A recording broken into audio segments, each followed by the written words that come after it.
যদি পশু কুলে যেন হরি ভক্তে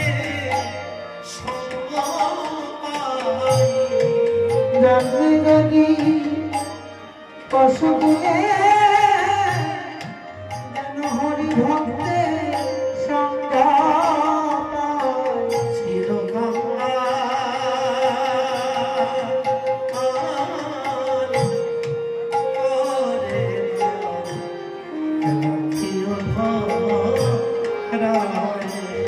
আমার প্রাণে দয়াল হে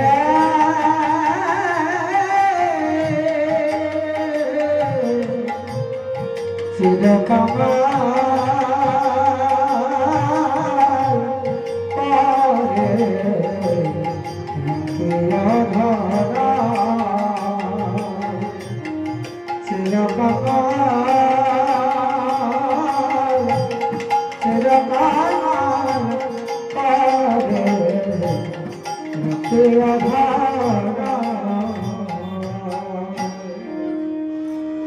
যাচ্ছে ওই ছেলে নিয়ে আর বদরে কৃষ্ণ নাম করতে করতে যাচ্ছে।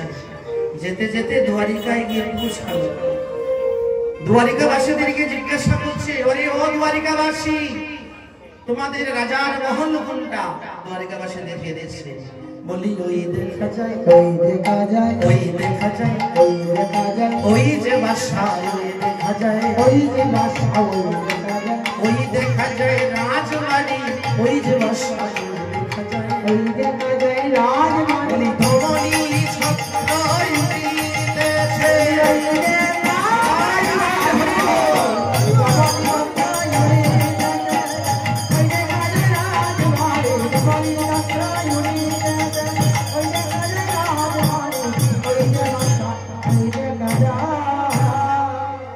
সুদামা গিয়ে রাজদুয়ারে দাঁড়ালেন।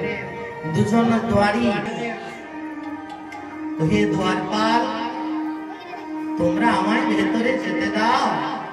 তুমি কে আর ভেতরে কেনই বা যাবে? বলি আমার নাম সুদামা, আমার নাম সুদামা। আমি তোমাদের রাজার সঙ্গে দেখা করতে এসেছি। আমাদের রাজার সঙ্গে দেখা কেন? বলে তোমাদের রাজা আমার বাল্য সখা। কি বললে? আমাদের কৃষ্ণচন্দ্র তোমার বাল্য সখা?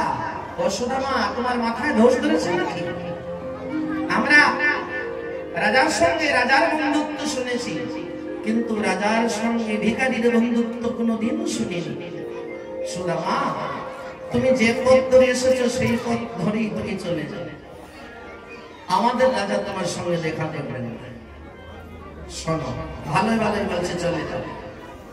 সুদামা বললেন, আমি তো দরিদ্র ছিলাম না, তোমাদের ওই রাজাকে ভালোবেসেই আমি দরিদ্র হয়েছি।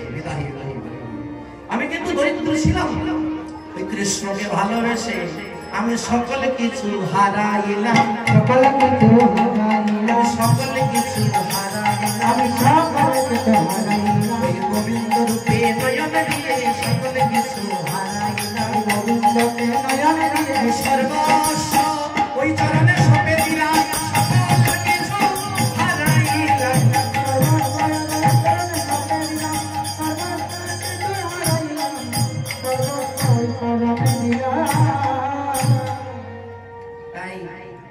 আমি দরিদ্র ছিলাম না, তোমরা আমায় যেতে দাও। দ্বারপাল আঘাত করে ধাক্কা মেরে মাটিতে ফেলে দিল। যখনই মাটিতে ফেলে দিল, গোবিন্দ সইতে পারলেন না সুদামার অপমান। কারণ ভগবান উপনিষদে বললেন, আমি সবকিছু সইতে পারি, কিন্তু ভক্তের অপমান আমি সইতে পারি না। ভগবান কি করলেন? রত্ন সিংহাসন থেকে উঠে দাঁড়ালেন, উত্তরীয় মাটিতে বসে পড়ে গেল। রাজ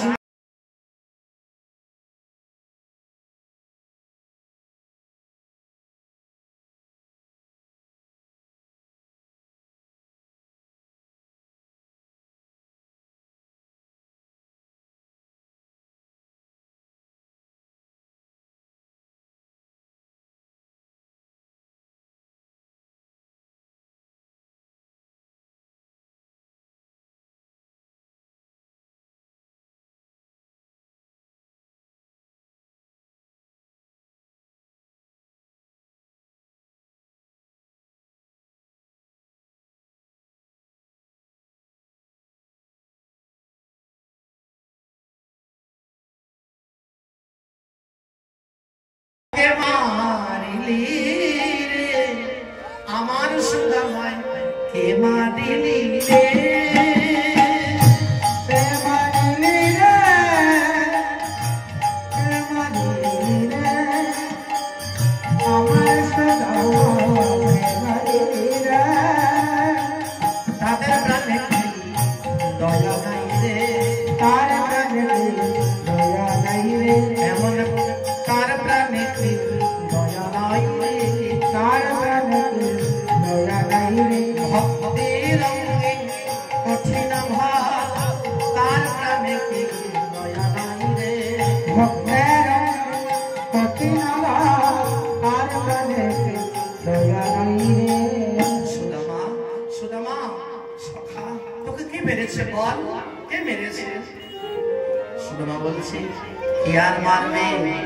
মারেনি আমায় ধাক্কা দিয়ে মাটিতে ফেলে দি সুদামা বলছে তোর দ্বারপাল আমাকে ধাক্কা মেরে মাটিতে ফেলে দিয়েছে রে সখা।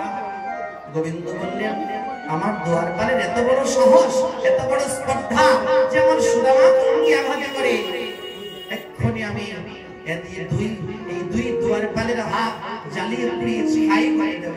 সুদামা বলে না না দ্বারপালের হাত কেন পুড়াবি সখা? এই দ্বারপালের হাত যদি তুই পুড়িয়ে দিস তাহলে আমার মতো দরিদ্র ভক্তের কোনোদিন ভগবত দর্শন হবে না। ভগবান ক্রোধ সংবরণ করো, সংবরণ করে শান্ত হও। আজ এই দ্বারপালের কৃপায় আমি তোকে পেয়েছি। এই দ্বারপাল আমায় যদি আঘাত করে মাটিতে ফেলে দিত না তাহলে তো তুই আসতি না। ও সখা এই দ্বারপাল আমাকে আঘাত করে মাটিতে ফেলেছে বটেই তো তুই এসেছিস। ও সখা এই দাদির মতো বন্ধু নাই রে, দাদির মতো বন্ধু নাই, দাদির মতো বান্ধব নাই রে, দাদির মতো বন্ধু নাই। আমি যার আঘাতে কৃষ্ণ পেলাম দাদির মতো বন্ধু নাই রে, যার আঘাতে কৃষ্ণ পেলাম দাদির মতো বন্ধু নাই। ভগবান বললেন সুদামা এতদিন পর তুই আমার কাছে এসেছিস সখা, চল আমার প্রাসাদে চল। এই বলে দুই বন্ধু গোলামি আজ ভগবান ভক্তকে ধরে আলিঙ্গন করছেন। সুদামা ভগবান কি আলিঙ্গন করছে। ভগবান বলেন চল আমার প্রাসাদে চল। এই বলে ভগবান